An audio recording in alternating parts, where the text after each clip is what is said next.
In every story, there are two characters. Two choices. The hero. The villain. One wears the mask of righteousness, fighting for a future that remains forever out of reach. The other embraces the darkness, steps into the unknown, and carves their own path. For years, we've been told that the hero is the one to follow. That the hero, with their unwavering morality and dedication to others, is the one who triumphs. But I ask you this, where do heroes end up? Heroes are bound by the chains of expectation, by rules, by the judgment of others.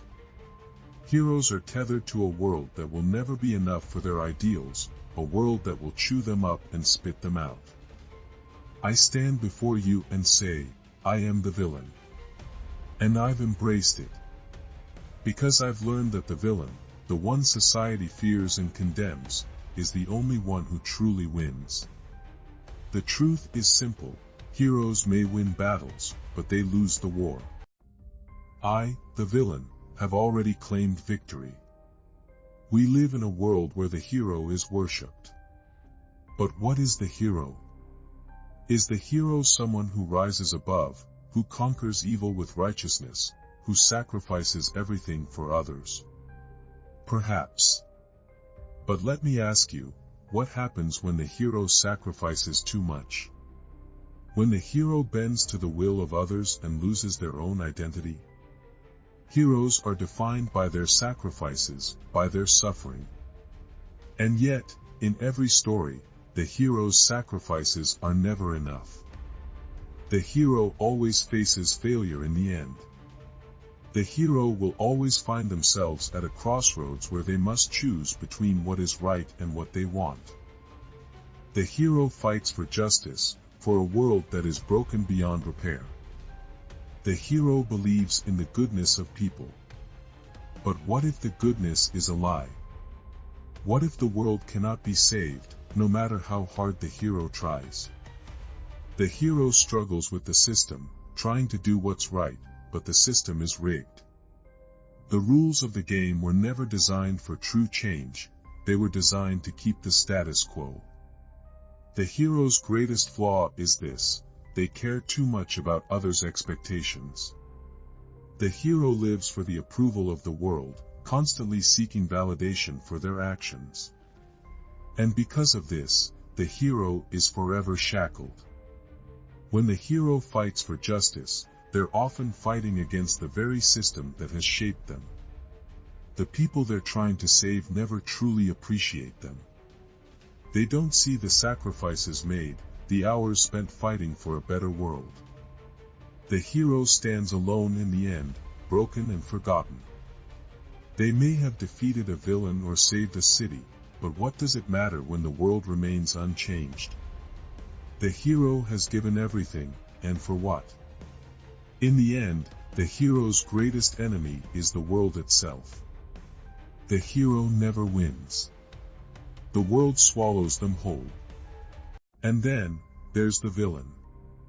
The villain who doesn't fight for approval, who doesn't seek justice, who doesn't bow to the rules of society.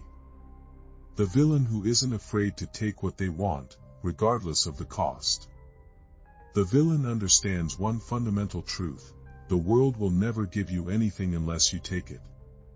The hero waits for validation. The villain takes what's theirs. The hero pleads for change. The villain creates it. The villain knows that true power lies not in saving others but in controlling their own destiny. The villain isn't bound by morality or ethics. The villain plays the game for themselves and only themselves. The villain has no fear of what others think. The world, with all its expectations, is nothing but a trap. The hero is a slave to it, but the villain is free.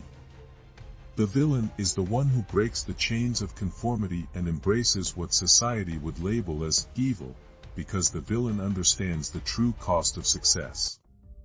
The villain doesn't pretend to be anything they're not. The villain doesn't wear a mask of goodness.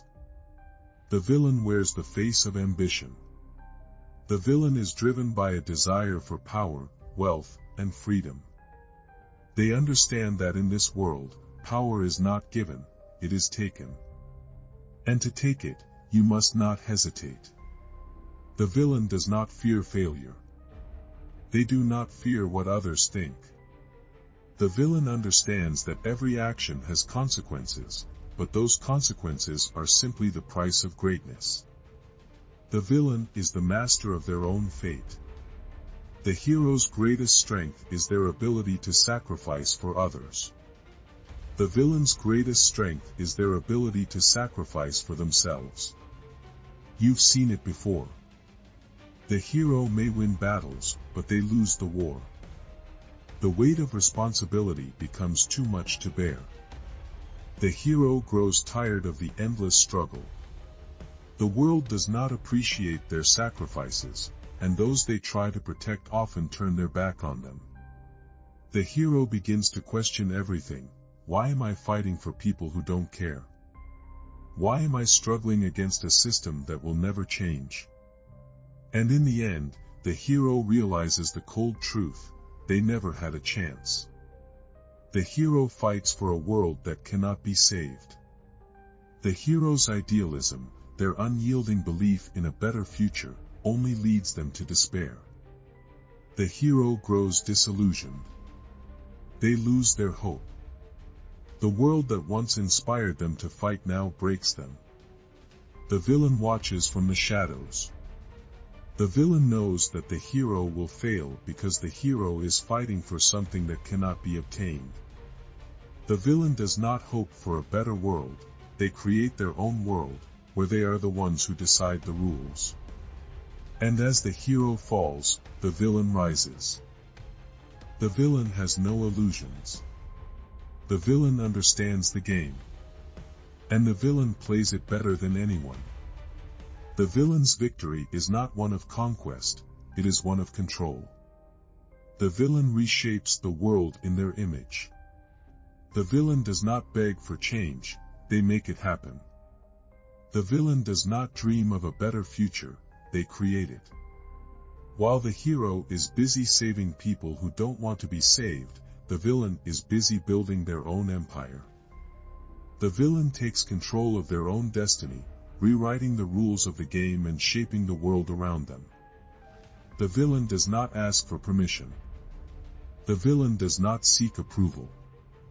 The villain takes what they want and does not apologize for it. In a world where the hero sacrifices everything and still loses, the villain takes everything and wins. So ask yourself, are you the hero, fighting a losing battle, trying to change a world that is too far gone? Or are you the villain, taking control of your own fate, refusing to let society dictate your worth? Embrace your darkness. Embrace your ambition. The world doesn't need another hero. The world needs people who are willing to challenge the system, break the mold, and seize their own future. The villain is free. The hero? The hero is shackled to a world that will never appreciate them. The hero never wins. But the villain always does.